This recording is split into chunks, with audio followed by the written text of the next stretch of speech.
Hey, you don't look confident, Bo. You don't look confident when you're doing that. You don't look confident. Are you ready for the best Kansas City Chiefs insight? Welcome to the Four Guys in a Bar, sponsored by ChiefsBlitz.com, presented by UnderdogFantasy.com. Here's your Chiefs Blitz host, Nick Athen, with Lou Montagna, Andre Tillman, and Hence He got the winning Super Bowl touchdown. Okay, got a catch. Anybody could have made that catch.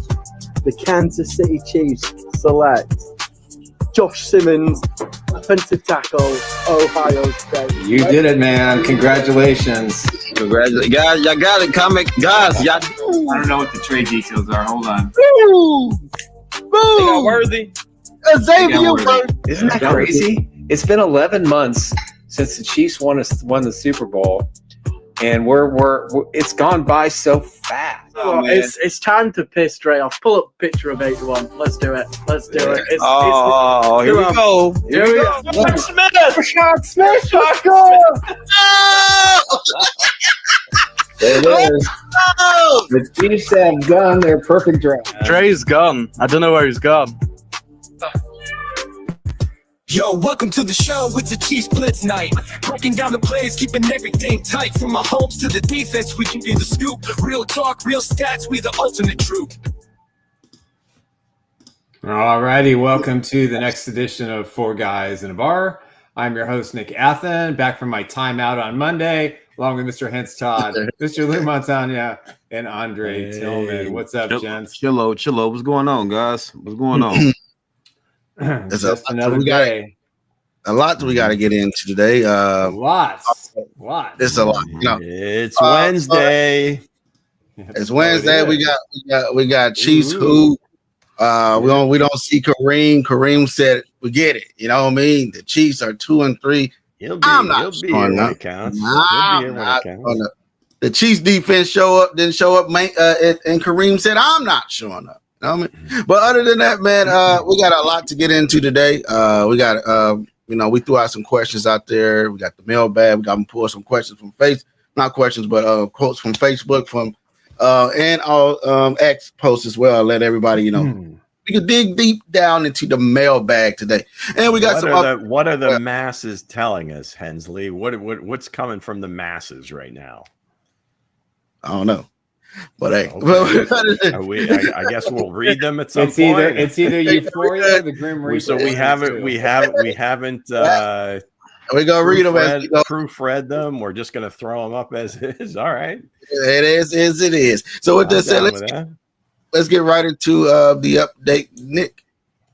All right, some of the updates today on from Chiefs Blitz. Nate Taylor of The Athletic, Andy Reid said every player on the active roster will participate today in practice. That means all the walking wounded, including Omar Norman Lott will be out there. Kristen Fulton will be out there. And obviously the big one, Xavier Worthy, sounds like he got through that game okay. I don't think he was 100% playing the other night, but it's good to see that they're got all their guys back, and they're going to need every single one of them and every single ounce of energy they have to beat the Detroit Lions on Sunday night. So this will be a good start. I don't think that. But with that said, guys, we're going to get right before we jump right deep down into the mailbag. We're going to get right into our sponsor. Ready, Nick? All right, let's talk about our sponsor, Underdog Fantasy. You can play now in Missouri. You play 5, you get 15 bonus credits. It's an awesome way to play a sports game online. You can play their pick'em game, go higher or lower. You can win money on sports. There's nothing better than that. We make it pretty easy around here. All you got to do is hit the QR code. It goes to our page. Make sure you put in the code Chiefs Blitz and set up your account. Play 5 or deposit 5, play 5, get your 15 bonus dollars. And then we're going to do a raffle. If we hit 100 subscribers between now and December 31st, we're going to pick one, and they're going to get a signed memorabilia item with a value over 4 digits. There you go. Wow. Okay. Serious. I know. Not fooling around anymore. No, super. Got to get 100. Not 98, 99, not 10, not 15, but 100. I do have the shop open. It's ChiefsBlitz.com/shop. I got a whole bunch of stuff in there. One of the featured items is, if you are a Super Bowl IV fan, as I am, this signed ball from all 5 Hall of Famers: Emmett Thomas, Johnny Robinson, Willie Lanier, Bobby Bell, and the late great Len Dawson can be yours for $1,250, $200 off, free shipping and a case, and also another Super Bowl IV prize that will be included in that item. And if you want to win the ultimate ride, the Derek Thomas Mercedes-Benz raffle will end 8 days from today. Tickets are $100. Hit the QR code. 100% of the proceeds benefit the Derek Thomas, Neil Smith Third and Long Foundation and the Duran Cherry Foundation. It's a great cause. They do incredible work. So we're very happy to be part of that as well. And the store is open. We're going to have some other stuff they're going to be throwing in there as well. Also, we want to thank everybody for joining into the show. Thank you guys for, tuning in. Please continue to share. Please share the product because, hey, we just 4 guys in a bar. Just 4 days. Talking about talk about your Kansas City Chiefs. So it's not that hard to share away. So with that said, let's get right. Subscribe as well. Yes, comment, like. Subscribe with love, guys, because we probably the best Chiefs podcast on the market. Lou, I'm with you. We are the best. Where you gonna find 4 great personalities to talk a lot of shit about your boys, man? Hell, we talking about the whole AFC West. We'll bring it. We'll bring you information. Yeah, I think we'll make you laugh occasionally. We'll certainly get a reaction for sure. That's right. You're definitely gonna get a reaction. You're definitely gonna get that. So, yeah, I mean, there's certainly other shows out there, and they're pretty good, I would think, for the most part. But they don't have the balls to say what we say, Lou. The uniqueness of this show translates. So, hey, tell your friends, go to YouTube, subscribe, like, share, all that good stuff. So with that said, all it takes is the finger. Let's get it a mailbag today. What you got? Go ahead.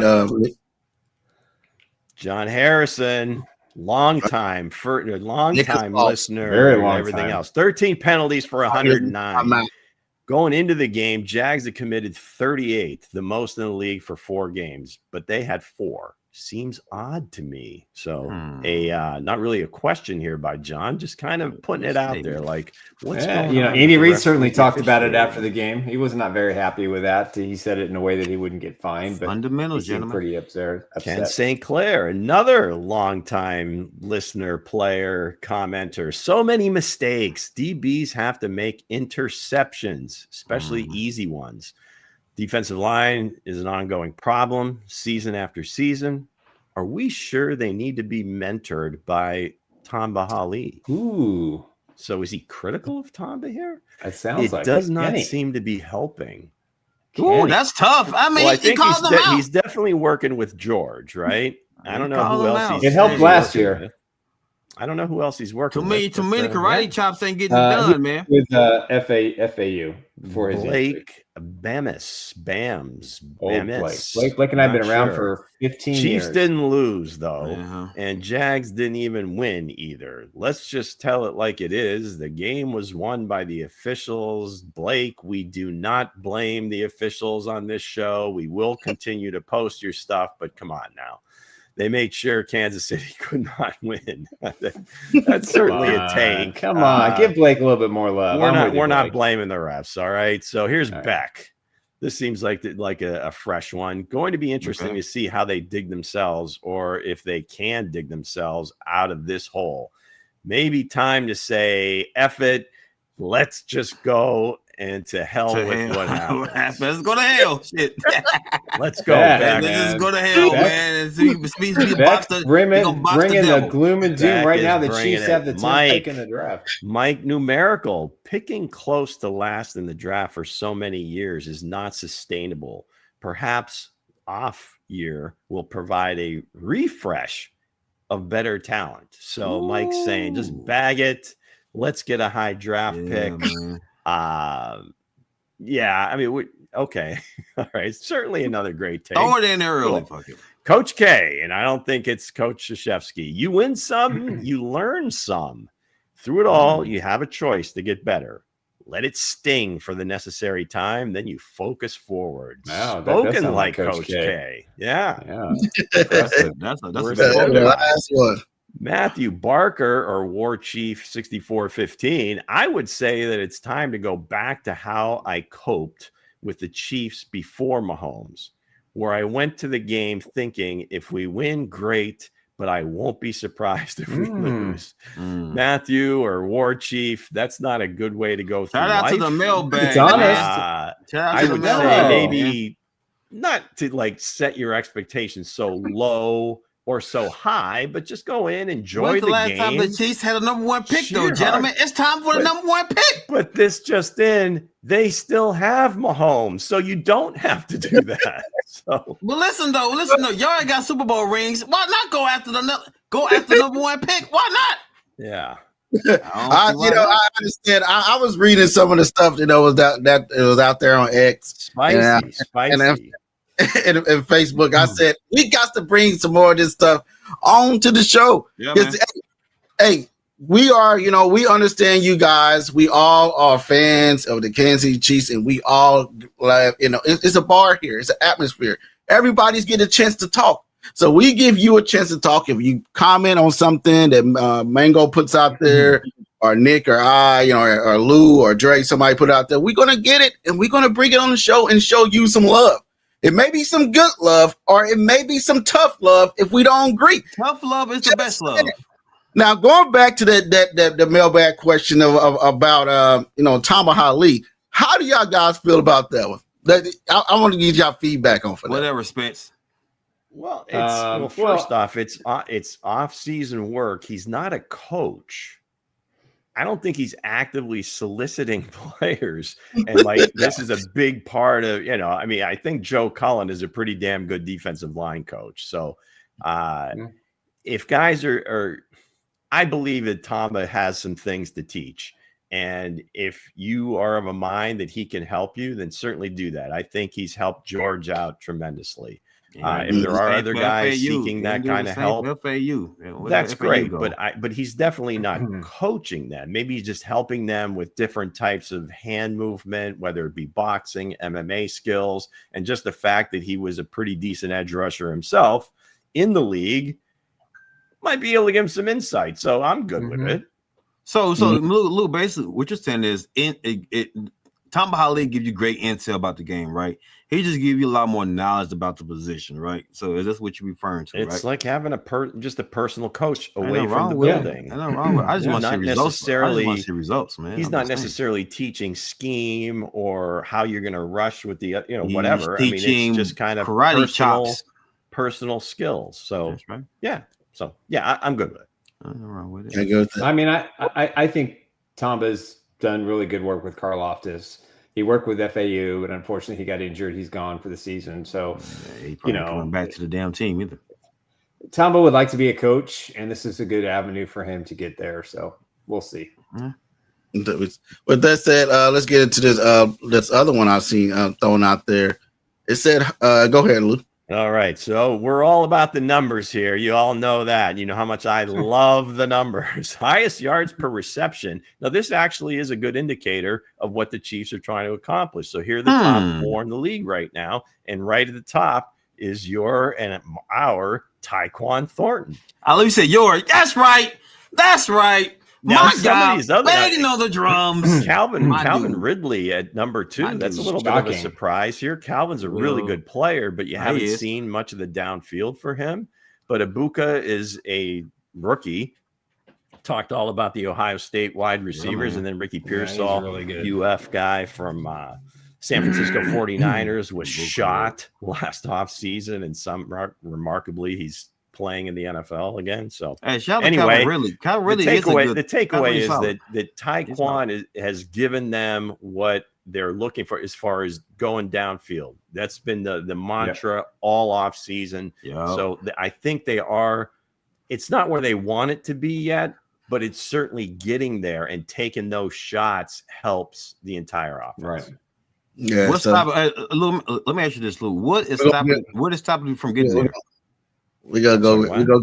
What? Go ahead, Dre. What'd you say? I asked Lou. I said, "What is stopping you from getting there? Like, what does Tyquan Thornton has to do for it to get there?" Well, no, I'm talking about just the entire team getting the ball downfield. As far as Thornton is concerned, I think it's just developing even more chemistry with Patrick, and then also I guess on one play, it was kind of the seam, or on that one, it was the series where they come out first play, pop pass to Xavier, they lose like 6 yards, and then the next 2 plays, Patrick's just going deep, and everybody got lost their minds over that. Okay.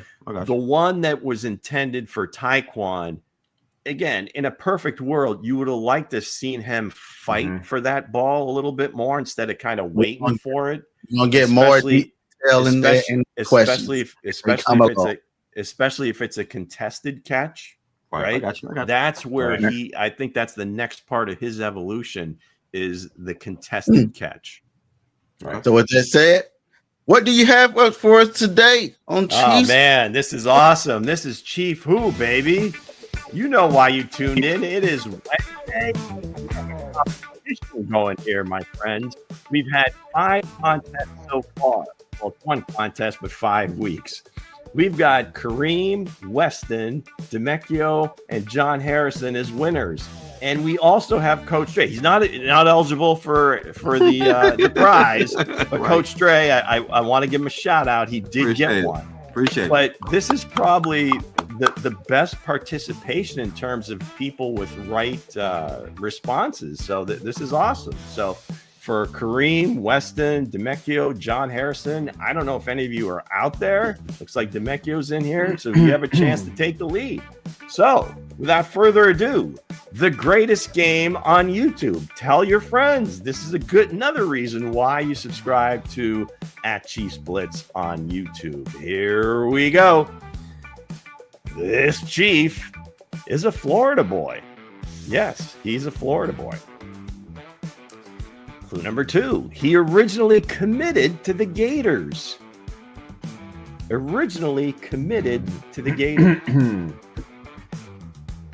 Clue number 3. Might give it away. Played 4 years of college ball in an equally football fanatical state. Equally to Florida, that is. And then finally, on this very date, October 8th, as a rookie, scored a rushing and receiving touchdown in the same game. All right, so we got Ruben in here. Ruben has my guess. Smith, is that Brashard Smith? Is that the guess, Ruben? Ruben, are you looking to get on the board here? It's not Brashard Smith. Damn. Okay. Damn, sold it. Let's recap. He's a Florida boy. Originally committed to the Gators. Played 4 years of college ball in an equally football fanatical state. And then finally, on this date, this very date, October 8th of his rookie year, scored a rushing and a receiving touchdown in the same game. I know who it is.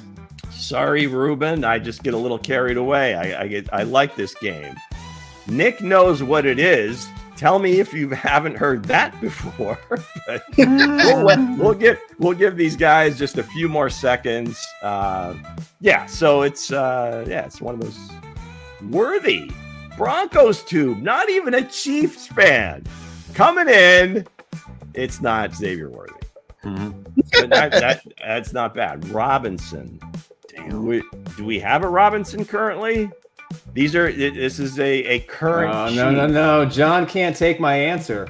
Man, I had the same damn answer too. Says Kareem Hunt. That was my answer. But one of our current leaders, if you would, has taken the lead. Yes, Weston Brewster comes in with the aforementioned Tyquan Thornton. That's right. Weston. As a rookie on this date for the New England Patriots, he scored a rushing and receiving touchdown against the Cleveland Browns. Wow. So there you have it, folks. Tyquan Thornton, hometown Miami, Florida, originally committed to the Florida Gators, went to Baylor, of course. That's widely been talked about. We gave away a lot of information before we even started. So there you have it. Jalen Reed, good job. But you came in a little late there. Oh, yeah, Weston, good job, buddy. Who else? How many other people had it? Now, this is a tough one. Now, we have two that came in, it looks like at the same time. Hence, you're going to have to figure this out. Somebody on the back end, because we have three. It was DS. The first. We got three DS, correct. DS, three correct guesses, all showing at 2:50 p.m. DS came in first. So we've got Weston, Demecchio, and then Jalen Reed all around the same time. On my end, it's showing DS came in first. Okay. Jalen came in second. That's the official right there. So Demecchio, there you go, buddy. DS, All right. man, DS, bro. Right on, Nice bro. job. You got I it. thought for sure it was Kareem Hunt. Well done, folks. I was thinking of the Thanks Patriots for game. playing. As always, we're brought to you by the good folks at Underdog Fantasy Sports. Play today, play often. play now. There you go. So with that said, guys, let's get right into the questions. You guys, I know what we all hear. Some want to be here and some don't want to be here, but we are here. You know what I mean? Two and three. We had 2 or 3. Some people want it. Infamous words of Marv Levy. Where else would you rather be than right here, right now? At least we're not in Cleveland. Who doesn't want to be here? Hey, we about to be all we two first. We two. You know, we are not that far away from being from Cleveland. Nick, I don't know. You know, but other than that, man, hey, the Chiefs fell to the Jags, 31-20, 28. Shouldn't have been a close game, but it was a meltdown in the jungle. Coach had the Jags. Way to go, man. I did. You know, I appreciate the love. I did. Yeah. So go ahead, Luke. All right. So did Chris Jones giving up on the final place signal a critical failure in the team's culture and accountability? Damn, we are getting damn. He used some big words, boys. Is the criticism overblown? All right. Enough of this. Okay, here's the deal.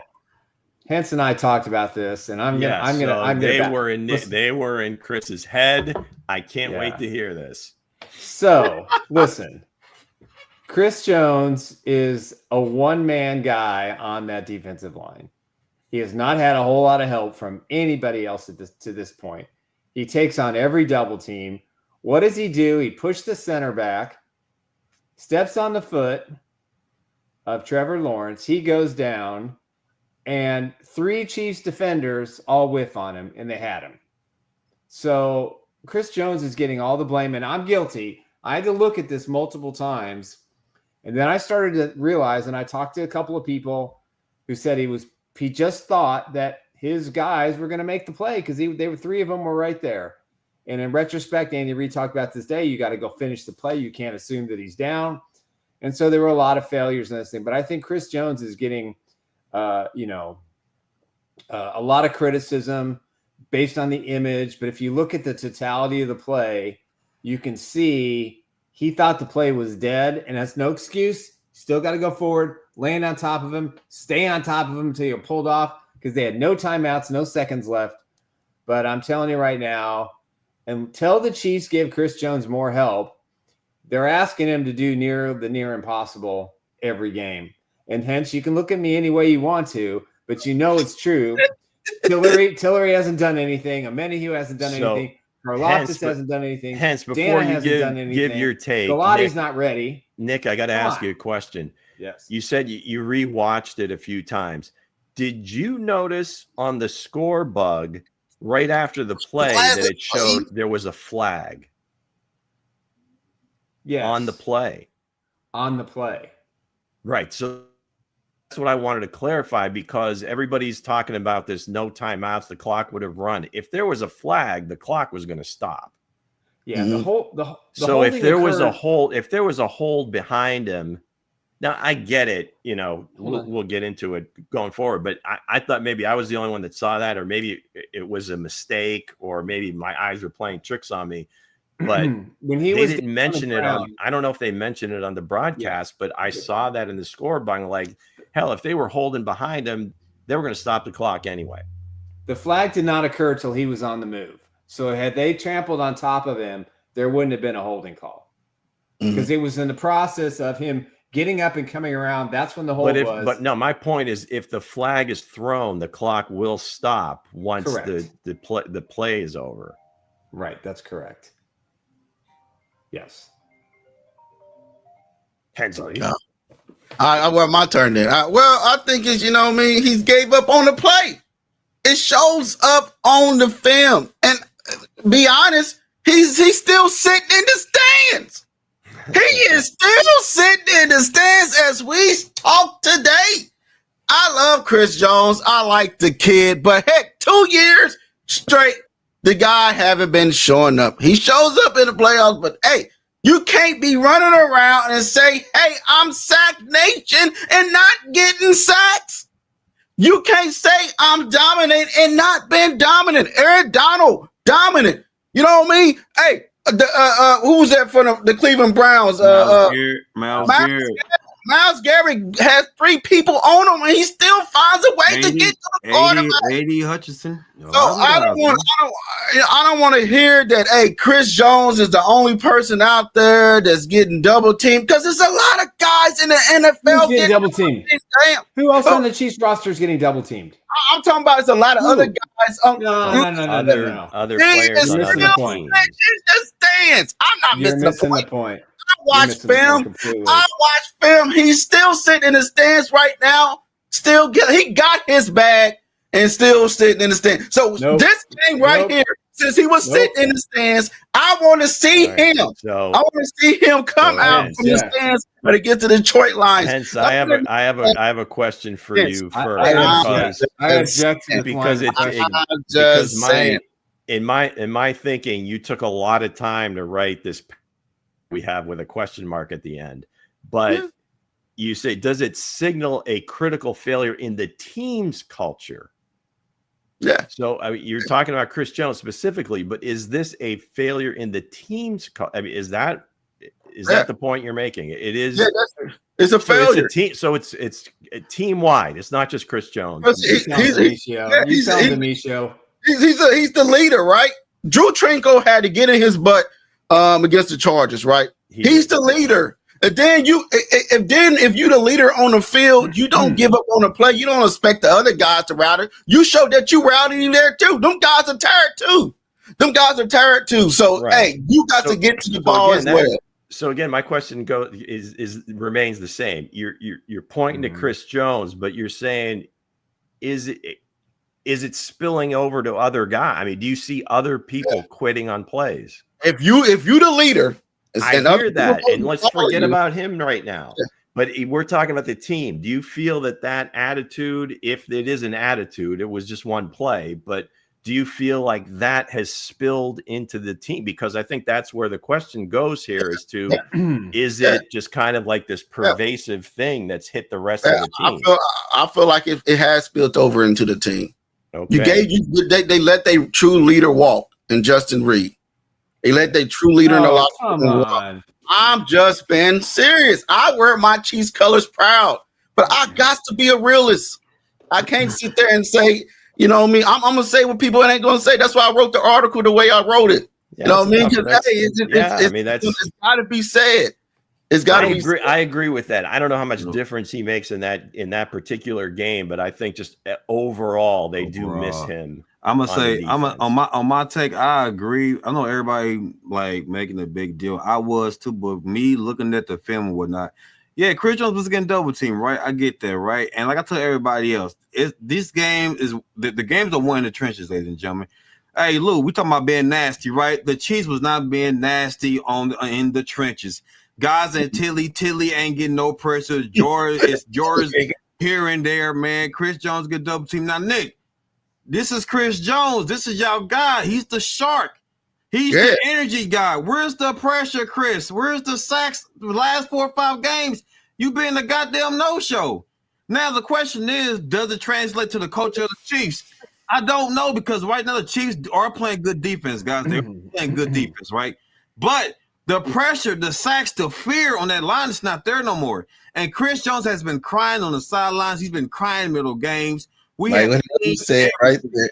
We have seen everything, guys. So right now, does it translate into the Kansas City culture? I don't think it is now. But sooner or later, a lot of people are gonna be kind of skeptical against Chris Jones, man. Like, what are you doing? Hey, Bo posted that picture of Chris Jones in the stands. That don't look good for Chris Jones. It don't. It don't. I'm just saying. He's still in the stands. Are you still in the stands? All right. Let me put it this way, Coach. Let me put it Nick, this way. you had your chance. What are we doing? I'm doing it again. I wasn't on the show Monday, so I'm going to do it again. So let me put this in perspective. Coach, hold on, Lou. I'm listening to you, Nick. I'm holding. Okay. Listen. Hold the phone. It's 12 o'clock in the afternoon, and you've been drinking beer. You've been drinking beers all day. And about 4 o'clock, you got to go to the bathroom so bad. But there are two people in front of you to get to the bathroom, and they decide to turn around and block you from going to the bathroom, and you just can't hold it anymore. Chris Jones just couldn't hold it any longer, guys. So he just peed on him. He just peed on himself. He just. This terrible analogy. I get it, but Nick, can only do so much. I held for that, and now I feel like an idiot. Okay, fine. It was a terrible take. I'm sorry. The bottom line is Chris needs help. I honestly had no idea where you going with it. He was like, hey, he just let loose. All the emotions came out. He couldn't get to the quarterback. All the emotions came out. He can't get there. I'm thinking he just, he's been known to just whip it out. Well, whip it out and piss all over the people in front of you until they move. He did. Hey, right? Just pee on them until they move, Nick. Is that it? Nick. So here's the thing.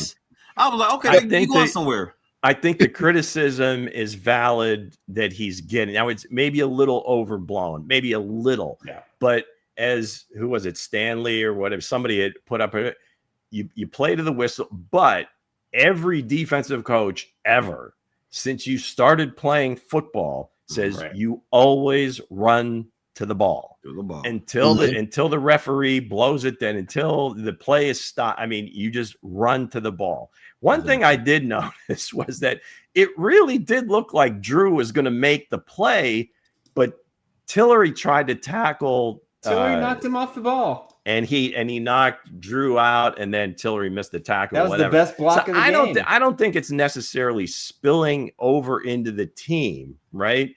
I don't believe that. I think that we've said it since day one. The best defenses play as little defense as possible. And what do I mean by that? Is that they're not on the field a lot, right? Yeah. So it's, some of the third downs where they're not getting off the field, extending drives with penalties and so forth. And I think on a grander scale, the defense is deteriorating over the years. And I think as quickly as we saw the team shift from offensive team to a defensive team, I think now we're shifting back to being an offensive team, and the offense is going to have to carry the day. So in terms of Chris Jones, that's a horrible look. And to Hence's point, yes, he's a team leader. I don't care what was happening before that, what he did before that, Nick, whatever he did, and it was good, great. But if you don't finish all this, no matter how many times you sing it to the masses, all they're going to remember is him kind of watching Trevor Lawrence stumble into the end zone. Yeah, because that's why I was trying to say, Lou, because when I mean spilling over into the team is now you trying to go tell the next guy to finish, and you didn't finish. And to that point, after his press availability after the game, he said something about being disciplined in rush lanes and all this other stuff. When he didn't, what happened in Brazil? He didn't stay disciplined in his rush lane, and Herbert ends the game on a 15-yard scramble or whatever. Hey, so that's all. And he yelled at Jalen Hurts too, man. So again, to your point, hence that credibility that has been built up over years, might be waning a little bit when you hear that from your leader, and you're like, well, wait a second, you got to practice what you preach, man. What are we talking about? Nick's face is turning bright red, man. Nick, it's all right, Nick. That's all right, man. That's all I'm saying. Is like, the boy leaning towards And Judo water right now. What was his other quote? He had said earlier in the year, that was when he got his first sack from the 3 technique in 2 years. So, hey, Father Time's undefeated. It comes at you fast. We've been talking about Travis. All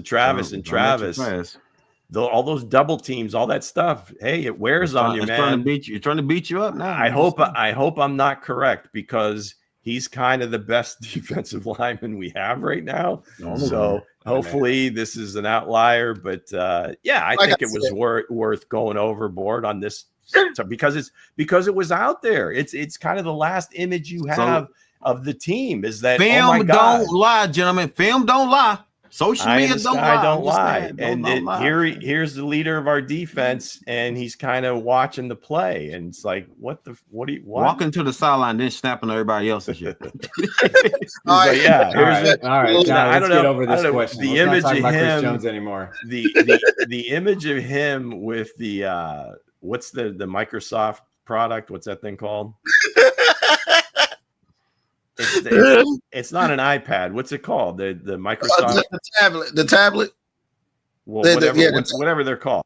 I don't know. Anyway, he's got one of those in his hand, kind of showing it to everybody. I don't know what the hell. You talking about on the sideline, the tablet he had? I know you talking about. Yeah, and he threw the tablet and shit. Well, next question, Lucas. Let's go ahead. All right. So is the fact that Trevor Lawrence scored 2 rushing touchdowns a clear sign of poor defensive coaching and scheme? That's his question there. Hence his favorite position on the field. I don't think it really exists, but no quarterback spy, or simply players failing to execute.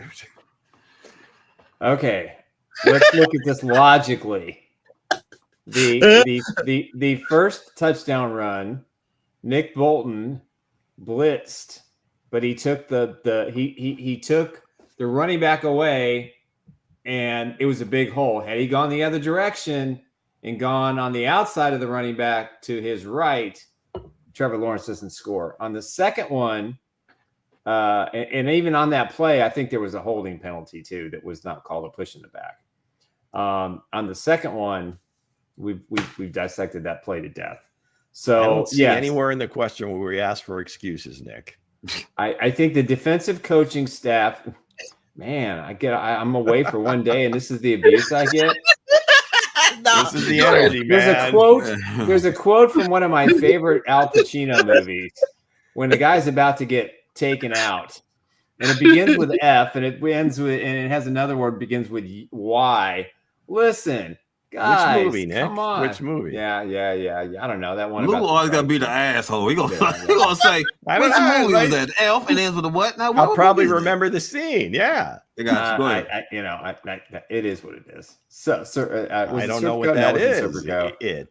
It was. I can't think of it. Sorry, guys. I guess I'm out of it today. But the spy thing, Spags should have had the same philosophy. I don't think he thought Trevor Lawrence was going to be running as much as he did, and I think it was a failure in the scheme. So it was that they didn't use Leo Chanel more. And they didn't use Nick Bolton more in that spy capability, or even Drew Tranquill. I think that surprised the coaching staff. I don't think they prepared for it. I also don't think, I'll throw more fire into my lap. I don't think the Chiefs took the Jags serious going into this game. I think they were looking ahead to Detroit a little bit. They'll deny it, of course, but you can kind of see. You can kind of see. Up 14-0, and then when Drew Tranquill knocked the ball out of Nick Bolton's hand for the interception, it ended up being a touchdown later in that drive after a couple of stupid penalties. I think the game plan was poor by the defensive staff. I don't think they made any adjustments, and I think they kept waiting for someone to make a play, and they did make several. They did, but then the key situations when they absolutely had to have it, it didn't happen. Right. So I think for me, It was a poorly executed game plan. There were no adjustments, and they relied way too much on their guys to make plays, and they were out of position. And every single time he scored the touchdown, well, the second one obviously was different, but the first one, they only rushed 4, and Nick Bolton was one of the 4. So you got to get more pressure, and they didn't do that. Yeah, I think it's defensive coaching. That's why I praised Spags. I thought Spags was going to come in. I said he is not going to let this offensive line to come out here, one of the worst offensive line, and just not add any pressure. He's not going to let Trevor Lawrence turn to Trevor Lawrence in college days. He's not going to let BJ Thomas to go to Jacket Kid of me. You know what I mean? Turn into the old BJ Thomas. He's not going to give Nall Williams 3 snaps in the game, right, even though he's his best corner. He's not going to do that. But it did happen, guys. And no spy on Trevor Lawrence. You should have did soon he got that first run. You should have had a spy right there. Use your guys. Use your guys in the spot and just spy this. Trevor showed he can run in those Lawrence days. He just don't do it all the time. Once he showed that he can do it, and he had nobody open, he was playing good, perfect covers on those downs when no one was open. Because then he took off. Once you see that one time, you should have put a spy on him. And Spags is one of the best defensive coordinators out there, or the best. Some probably argue and say, but on this night and in the jungle, he wasn't at his best. And I feel like it was poor coaching on the Chiefs coaching staff. Yep, I think Nick got a good point, because I feel like the Chiefs didn't take them serious. But with that being said, is the Chiefs just came out there and just dominated this whole damn game. If they ain't taking it serious, that means they should have come out there and dominated. Not having a spy on Trevor Lawrence. Now, I know a lot of these defensive coordinators do film study on players. I know Trevor Lawrence still got legs, and he still can run.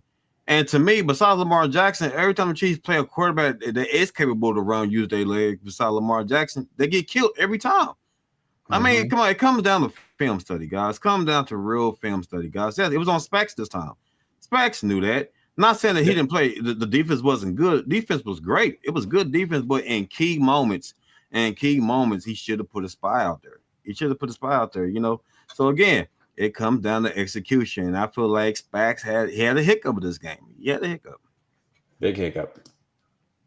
Yeah, I'm not going there.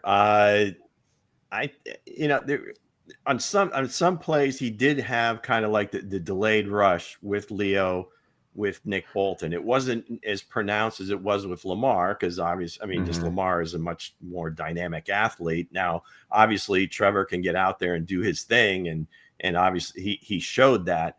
But they played a lot of man as well, which that in this day and age in the NFL, it's almost like impossible to play man, because if that quarterback breaks the line of scrimmage, everybody's got their backs turned to the quarterback. If you got a quarterback that can move, he's going to get yards. You see it with Patrick every time. If they're in man-to-man and that first shot isn't open, Patrick just finds space and he goes wherever he wants. So that's the difficult part of that whole thing is, I don't know how good of a zone team the Chiefs are. They seem to be built to play a little bit more man-to-man. So I guess I'm not going to say that it was a poor scheme. I mean, they game plan for every team. They change their scheme as needs fit. So if you trust the guy to do it on a regular basis, then now did they have an off night? Would he like a couple of calls back? Sure. I mean, everybody does that. They don't have the advantage that we do to seeing it, hindsight 2020. So gotta call I'm out. not going to say that. Now there might be a couple of players here and there that you'd like to see. I mean, everybody's talking about Noel Williams being in there a little bit more. 3 snaps. He's more of an outside corner, right? And he's on the outside. So you're not going to put him in Shamari Connor's spot. So now, are you willing to take in there? Are you willing to take T-Cuffs away from guarding a Brian Thomas Jr., a potential goal jacket, or Travis Hunter, and put him, at the nickel position? So I hear what everybody is saying, but mean, these are the players we have. This is who they picked to make the 53. So this is kind of what you're left to work with. They were on again. They just were on the field way too long, and they're exhausted. It is South Florida. Whatever you can prepare for it all you want. You can hydrate all you want. I've lived there. It's just horrible, right? Especially when you're near the ocean, Jacksonville, being right. It's always humid. So it was the atmosphere that caused the humidity is really bad. No, what I'm saying is you would have liked to have gotten off the field more, so you're not playing as many plays. So I got you. I'm not saying that's the reason for it, but it just too undisciplined. Again, the penalties on both sides of the ball when it comes down to it. But the spy thing, yeah, you got to mix that in. I don't think you can do it 100% because they'll find different ways to take advantage of you then. But you got to rush better. You got to tackle better. I mean, it's just that simple when it comes down to it. All right. So let's get on to the next question. All right. So was the 99-yard pick six Patrick's most unforgivable error? Oh my God, of the night. Okay, man, so critical. Or did the 13 penalties for 109 yards do more damage to the Chiefs? Shit, it's a good question. It's a good question. Pick your poison. The 99-yard pick six wouldn't have been anything if all Patrick Mahomes just got in his way and just slowed him down, and then the rest of the team would have caught up. But that lame tackle attempt, I'm more upset about that than anything. The 13 penalties by far. You take away four of those penalties and the Chiefs win this football game. Probably take away two of them and the Chiefs win this football game. The officiating was horrific. It's a terrible crew. It's always been a bad crew. I agree with Blake a little bit. I don't think they conspired. I just don't think they looked at things the same way when the Chiefs, when the Jaguars were on the field. I mean, that first pass interference penalty was disastrous. So, when you look at the 13 penalties, I mean, that changed drives. The biggest one was, the kickoff return right after the pick six. Our boy did a great job getting the ball with the 35 or 40-yard line, and Nick Cochran, one of two penalties he had on special teams. Is he still on the team? He shouldn't be. He has no business being on special teams. I just don't know if he's still on. You don't have to grab the guy. You just simply get your ass in the way and slow him down. That's all you got to do, Nick. Let him go. Get your professional athletes out there. No, I don't give a shit. You just get your ass in the way. So I think the penalties had more to do. That's passion, boy. Hey guys, it's a simple game. Hey guys, Lou, Nick is passionate. It is a simple game. You got passion, bro. Nick said, "Damn the shit." And you did the exact same thing. You got him underneath. Why? So did the referees learn how to tackle Mahomes? So did the referees call it improperly, or did he actually hold both times? No, he did it twice. Those were legitimate penalties. Those were legitimate calls. Okay. Those two were absolutely legitimate. Okay. Now, I don't understand the one with Remigio where he blocked the guy at the same time. I've never heard of that rule. Hey, shout out to Tom Brady, the tuck rule. That's the stupidest thing I've ever seen in my entire life. Well, for me, it had to be the 99-yard pick six. Because the tackling for Patrick Mahomes. I ain't want him to tackle the guy anyway. I was like, you throw the pick. Just slow him down. I feel like if Josh Simmons didn't have the flu, he would probably caught him. You know what I mean? Because even Thornton came out of he was on his heels. Some effort. He did. He gave some effort. He gave some effort, but other than that, I have to say the 99-yard. 99 pick six from Patrick Mahomes, actually was this momentum swing, right? It definitely was. It was a swing that gave the Jacksonville hope because it looked like they was losing hope. It looked like they was on the sideline, and like the coach came out, he was like, "We got to take a deep breath. We got to take a deep breath. We got to get back in." The game, if they score there, the game is over, right? In my book, because you get the ball back at half, you're gonna get the ball back at half. You go down there and put the game away. That 99-yard pick six was crucial in that game. Couldn't get the word out. Sorry about that. It was very. I didn't see why he threw it there. You get the 1 yard line. Was it 1 yard? Well, he pretended to blitz and then he backed up. That's why. Lloyd's their best cover linebacker. I called it. I was it was second down or third down, right? Correct. Good play. It was second or third. Second down, right? You had 3 more tries there. You know what I mean? Hey. And I know Kareem, man. I know I put the in the chat that and they said no, it's not on Patrick. I'm like, we saw a similar play in the Super Bowl once. Yeah. Larry Fitzgerald, man, don't bring that shit. Pissed me off. No. I meant the other way. Where okay. The Russell Wilson interception. Run the ball. Hey, big homie from Pittsburgh, man, ran that one back. Fitzgerald was doing the same thing Thornton was doing, trying to get the ball out of his hand. But here's the thing for me. I said the penalty was, guys, because in the red zone, when Jags was moving the ball, number 20, I think number 27, had the pass interference play, critical play. He don't make that. If he would have turned around, boom, Cook interception, game over. Right? There was another penalty was, I think, a double timeout. You can't call double timeouts back to back, right? I think they called that one too. That was another penalty. That didn't affect anything. So, but what I'm saying is this: do you see the fundamentals? It was a mental thing for the Kansas City Chiefs, guys. And the first pass interference, he fell on that man's ankle. He slipped and fell the back of that man's ankle. Talking about what pass it was. You fell on him. We grabbed him. So it was pass interference, guys. The Chiefs, the 13 penalties to me was bonehead plays from the Kansas City Chiefs. It just boneheaded plays. It wasn't the ref going against the Chiefs. The Chiefs mentally messed up the game for themselves. Yeah, to me, it was the penalties. No question. It was the penalties. Yeah, a lot of flags. I don't know how consistent the flags were. Obviously, the Chiefs benefited. I mean, on T-Cuff's interception, they could have easily called interference on Hicks. Exactly. Anytime there's a 14-point swing, that's huge. Obviously, Trevor Lawrence going over the top, ball gets punched out, Chiefs take it down and score. Another 14-point swing the other way.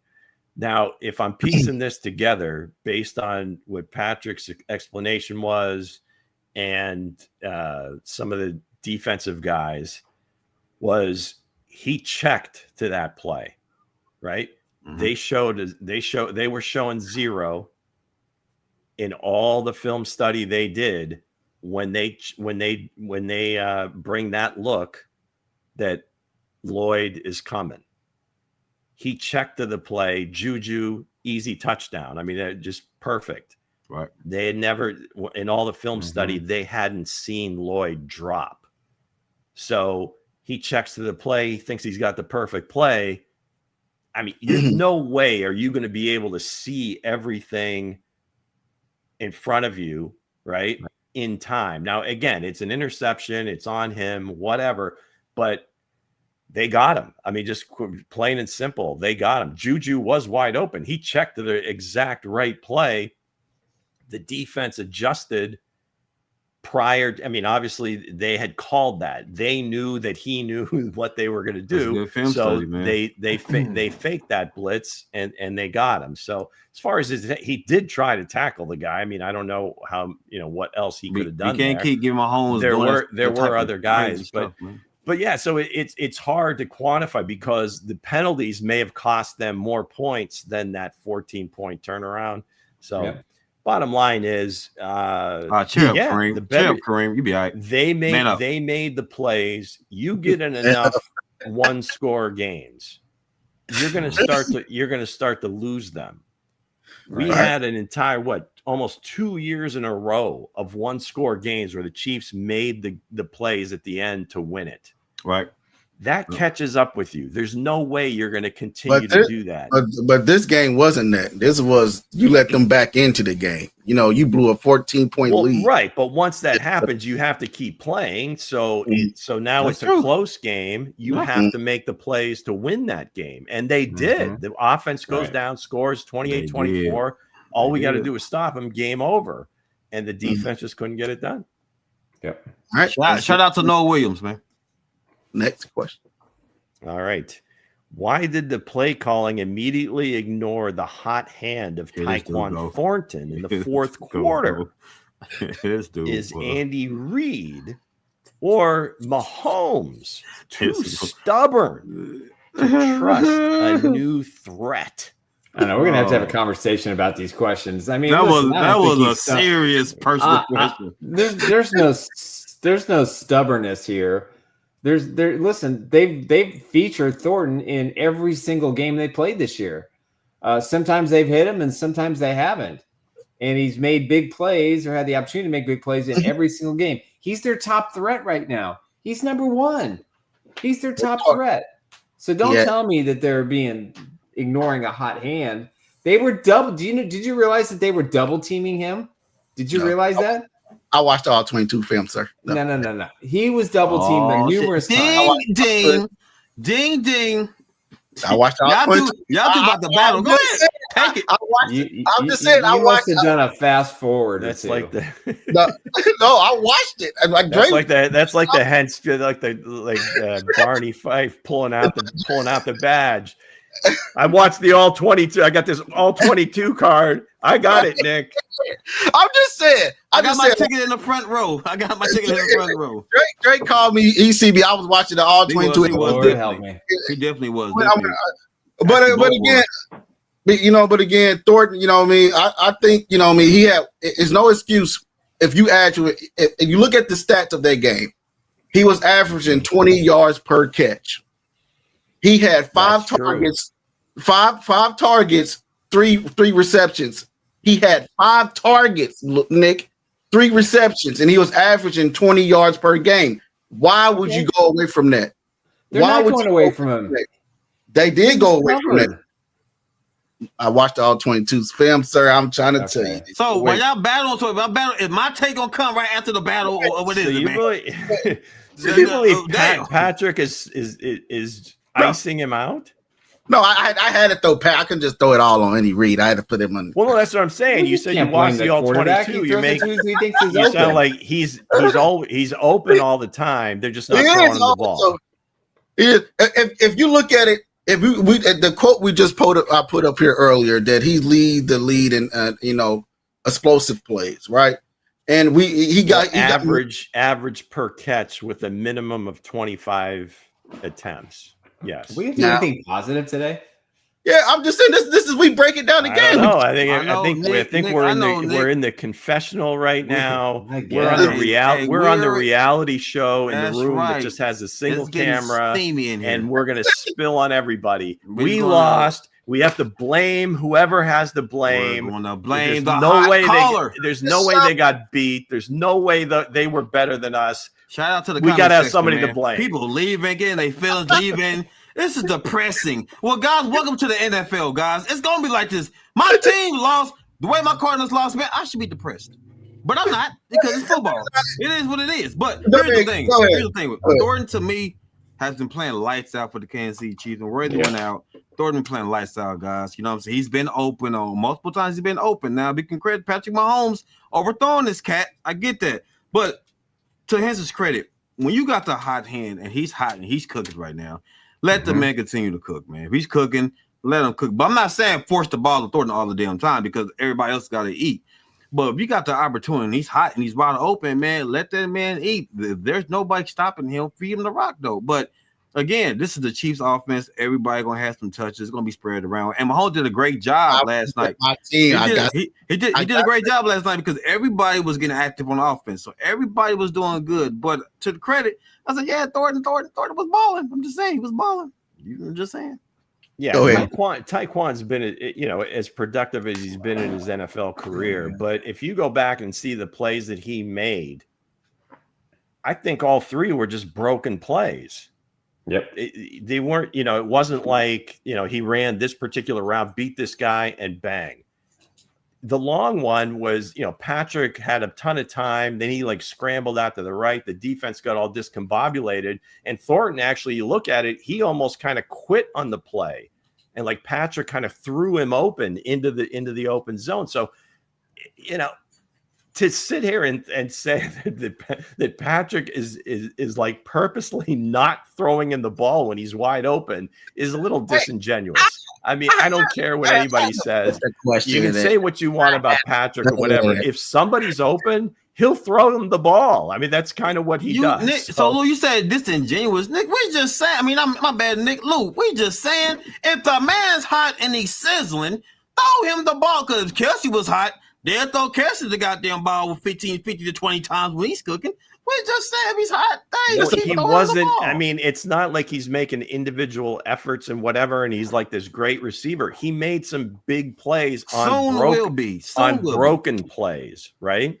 So he had 3 receptions for 90 yards. Okay, well, God. I'm just saying. Okay, yeah, Lou, they don't get it. It's okay. About 70 It's of all those that yards. video gaming they do. 70 of those yards were on broken plays. I got state championship rings, sir. I don't state just championship ring. I play. Listen. We all play ball, baby. I'm just saying we play ball. I'm just saying it's if he was open high hand and you know what I mean, he was had 90 yards, it should have just went there. It's just a question, but we're gonna move on to the next final question. Please. Okay, so again, they were broken plays. Whatever. I mean, I get championship rings. You got to throw when he's open. No, I just said he said I was just playing Madden games. So I Pro just said football, man. Okay, so with the season on the line and a 2-3 record, do the Chiefs need to go 3-0 in this homestand to remain a serious contender, or is 2-1 acceptable?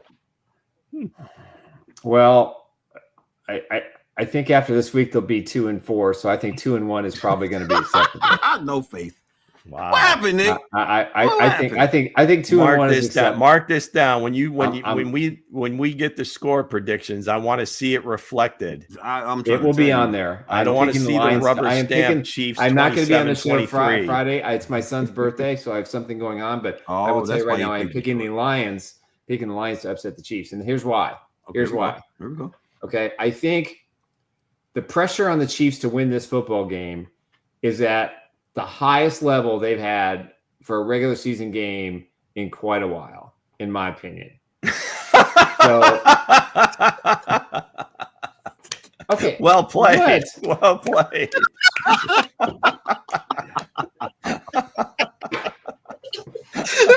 Oops. I think that was a wrong. Go ahead. I'm still alive. If the Chiefs run the table, I'm still alive. Oh my God, Nick, that was a setup. Nick, hey, that was a good one. That was a good one. Hey, we gotta have some fun on the show. Hey, man, the NFL gods and my friends are tormenting me today. But again, Chiefs need to go through. No, hold on. You mocked me enough. Shut up. That's so. The bottom line is this. Go ahead with it. They need to go 3-0, I think, to probably take control of the AFC West. I'm going to be hard pressed to see how they can beat the Lions this week, unless they just play that kind of game that we just don't expect, or that we're used to seeing from the old Chiefs. If they play like they did against the Ravens, they'll beat the Lions. But be 4-4 after 8 games, and then you go to at Buffalo, bye week, and at Denver. That's your season right there. That's going to determine what happens if you're a serious contender. I think they have to go 1-1 in that stretch at Buffalo or at Denver and win one of those 2 games.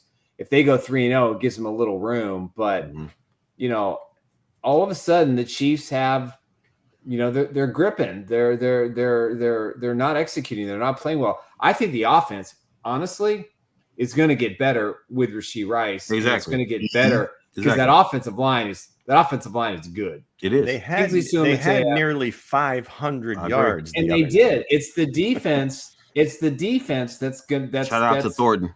It's not doing what they need to do. So listen, can the Chiefs run the table and somewhat salvage my 15-1 prediction? Yeah, it's entirely possible. I mean, they were 4-5 in 2019, and they won the Super Bowl because they ran the table. So the Chiefs trust me, they can run the table. So that's why I think this game is really, really big and really, really important. And if the Chiefs don't get caught up in the hold on, if the Chiefs don't get caught up in the pressure of the game, right, then I think they have a chance to win. But if the Lions go up 10-0 or 14-0, all that 78,000 expectation for a win and all the pressure on the Chiefs players and the coaching staff to overcome that, with the way they've made mistakes in many of in almost all of their games, with the exception of the Ravens game this year, running the table would cure all the ills, in my opinion. There you go. I think this homestand is that's why I put out there that this is a homestand they gotta take care of, right? They're arrowhead. It's a 3-game homestand. They got, Detroit, they got the Raiders, and they got Washington. So they can turn this around. Even though Chris Jones deleted his Twitter account, I think this is them going to be actually focusing in. If they come in, focusing in, come in and say, we're going to lock out all the noise, even lock out me, even lock out some of the people on Twitter. Hey, come in and lock in, because I believe the guys can. I believe this team still has it. I think that game against the Jags was just a meltdown, starting with the interception. But them to go home in Detroit, I think they're going to beat Detroit. I think it's going to be a over my dead body game. Do you believe, sir? I believe it. Don't say I think, say I believe. I believe they're going to come out and take down Detroit. I feel like they're going to go on. The run starts at this home stand. Can't be losing on the road and coming off the road with a bad look, taste in your mouth. Because some people are saying that was the worst loss, even over the Super Bowl. You know what I mean? Some people are saying that. But hell no. Not even close. No, Super Bowl was the worst loss. Not even close. Some people said that, so that's why I've been seeing on Twitter. But other than that, man, I think this 3-game homestand, I think they can come out of here 3-0. If they lock in, come disciplined, don't start pointing the fingers, me, is you, is me, is you, is me, is you, and they come out and lock in, I feel like they can take care of business. They have the ability to lock in. Damn all that, man. Chris Jones got to lock in, ladies and gentlemen. Hey, Jordan Calaba's got to lock in, bro, because this offense line from the Lions are the old school of the football. You know what I'm saying? They old school offense. Punch you dead in your mouth. Ain't no gizmos, ain't no gadget. Punch you dead in your ish. Run a lot of gadgets. Hey, dude, shout out to St. Brown, man. Because McDuffie should be on St. Brown. I like Noah Williams, but McDuffie should be on St. Brown. Here's the thing, though. They play old school football. Chris Jones, this is your game, Chris Jones. For you to go 3-0 or 2-1, this is Chris Jones' time to rise up. You're gonna get one of the greatest, one of the best offensive lines in the NFL, guys. Okay, probably the best. Right, I agree. It's time for George to rise up and Chris Jones to rise up. These guys are the anchors on that D line. It's for real, because if they don't rise up, yes, it's not gonna look good for Kansas City. Don't matter how good the back end is. Doesn't matter how good they are. If that front do not rise up against Detroit, George or Chris, it's gonna be a long stretch, ladies and gentlemen. I agree with you, Coach. Oh, I'm cooking. It's another red letter day. All right. Yeah, the defensive line does have to step up, but quite frankly, I don't. Just watching the games, watching the Chiefs kind of during this run, right? The opponent, quite frankly, to me, it doesn't even matter who it is. Right. They are good enough to beat any team in the NFL on any given day. I mean, it's not like they can blow them out, but they can certainly beat anyone. So if they are able to execute, and it doesn't have to be at 100% level, if they can just execute, and like they did last game, they did have a turnover, which it was only the second one of the year, and it was kind of a gotcha play. But I think they can certainly win all three, whether it's Detroit or Washington, whoever the opponent happens. It could be the Eagles, it could be the Niners, it could be anybody. I think they can beat anybody in the NFL. Exactly. I agree. At any time. Got to cut out the penalties. Got to get some pressure from the down four. I don't know if there's enough on the down four to really do that on a consistent basis. Mm-hmm. Because if Chris Jones isn't doing it, everybody else, I mean, if you're looking at like almost like as a wide receiver group, he's the wide receiver one. The rest of the guys, I don't think have that capability. George is probably a good number 2 or 3. But as far as the other guys, none of them have proven that they can be consistent at all in terms of rushing the passer. I agree. I agree. Usually it comes from, a fifth guy or a sixth guy, or Spags bringing, one of the exotics. So, it's going to be critical that they win at least 2 out of those 3 games, just because of the way the rest of the AFC is looking right now. Some things are going to start to crystallize here in the next couple of weeks. Are the Chargers going to be able to hang with all their injuries? They'll lose this week at Miami. Are the Colts for real? Is Jacksonville this team? Can you trust them? Mm-hmm. Hell, Buffalo now all of a sudden people Boy, are shout out to New England. I said Buffalo's looking at them a little bit, or people are looking at Buffalo a little bit differently. So there's a state of flux at the top of the AFC right now, because if you got all of a sudden the Chiefs and the Ravens at the bottom looking up, there's a lot of teams that are feeling a little frisky, right? There's, hey, we got a chance. But so we'll see over the next 3 weeks. It'll definitely tell the tale. And next week you get Rashee Rice back, so the offense will be even that much more potent. And then hopefully the defense won't have to be on the field as much. Let's hope. Let's hope. With that said, guys, we want to thank you guys for joining in. I know a lot of people don't like talking about when it's a loss on their team, but you got to. We analysts. But with that said, man, hey, thank you guys for joining in. And you want to thank you guys, the Bronco too. I know you got the leg up on us right now, so I can't attack you right Congrats. now. Congrats. Big win. Other than that, man, we'll be back Friday with our score predictions. Nick already gave his. So Nick gave his stuff early. He said, "Hey, man, real talk. This is what it is. I'm out Friday. I will make sure to get my score prediction. I didn't realize that 4 of the 5 starting defensive backs for the Lions are hurt, so I thought there was only 2. So that may change my mind a little bit. We'll see. Yeah, they dealt with a lot of injuries on defense last year too, and kind of got as far as they did. So can't really be counting your chickens here. So you got to go. I may change my mind. I'm just still bitter over this loss. I don't know. I generally let them go, but for whatever reason this time, I just couldn't do it. And that was the old Nick. I wasn't even upset when they lost. I mean, they lost the Super Bowl, but I didn't carry it around. But this one, I just can't let go. I don't know why. Why can't you let go, Nick? That's crazy. Two drives that I would maybe took a little issue with was the final possession of the first half, and then the first possession of the second half, because they were successful in every other drive of the game. Mm-hmm. But those two, it was like they were critical. That middle 8 minutes where you really look to make some hay. The reason you defer, you score 3 points there. If you get 3 points out of those 2 drives, it's an overtime game. Yeah. Anyway, is what it is. We can't do anything. Play the games, man. Got to go out. The Chiefs are 2 and 3. Got a big game. Show up. So you guys will be able to banter about it Friday. And for God's sakes, can we bury the white pants and white tops? Let's never do that again. Everybody know. Hey, I'm still. Hey, everybody wear the red britches. 45-9. That's probably what it was. That's probably what it was. Chiefs over everybody. 45 the red britches. But other than that, guys, I want to thank you guys for joining in. Chiefs, who is we have who's on the board again before we close out. Now Demecchio takes the lead with 2 over Kareem, Weston, and John with 1 apiece. Okay. There you go. With that said, Nick's gonna not be here Friday. Mango probably filling in for him, and we will see you guys on this Friday. It's a Red Friday. It's gonna spin positive Friday, folks. Don't you worry. It's all right. I hope so. I'll be listening. All out. We have to vent.